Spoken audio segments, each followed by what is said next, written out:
একটি বর্গাকার মাঠের বাইরে চারিদিকে 5 মিটার চওড়া একটি রাস্তা আছে।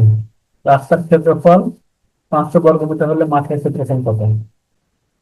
তাহলে মাঠ হচ্ছে বর্গাকার, চারিদিকে রাস্তা আছে 5 মিটার চওড়া, এটা 5 মিটার।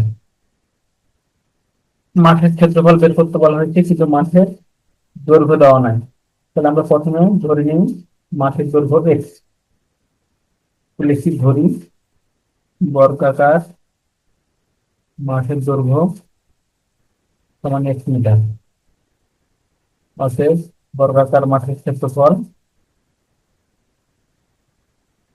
তাহলে বর্গের ক্ষেত্রফল বাহু স্কয়ার, স্কয়ার বর্গমিটার। আমাদের দেওয়া আছে রাস্তার ক্ষেত্রফল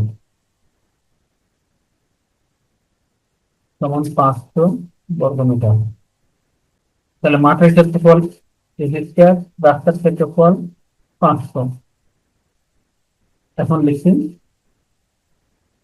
রাস্তার সহ ক্ষেত্রফল স্কয়ার প্লাস 500 বর্গমিটার। যদি আমরা বিবেচনা করি রাস্তা সহ মাঠের দৈর্ঘ্য, রাস্তা সহ মাঠের দৈর্ঘ্য উভয় দিকে 5 5 করে যোগ হবে, তাহলে +10 100 মিটার। রাস্তা সহ মাঠের ক্ষেত্রফল x+10 100 বর্গমিটার। তাহলে এটাও রাস্তা সহ মাঠের ক্ষেত্রফল, আবার রাস্তা সহ মাঠের ক্ষেত্রফলটা কি x2+500। তাহলে আমরা বলতে পারি অতএব x+10 সমান x2+500। বাইরে সূত্র তুলে নেবো x2+20x+100 সমান x2+500।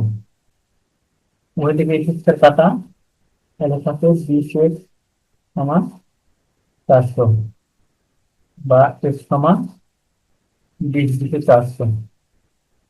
আমাদের কাছে মাঠের ক্ষেত্রফল, অতএব মাঠের ক্ষেত্রফল, মাঠের ক্ষেত্রফল ছিল আমাদের স্কয়ার, তার মানে 20 স্কয়ার সমান 400 বর্গমিটার।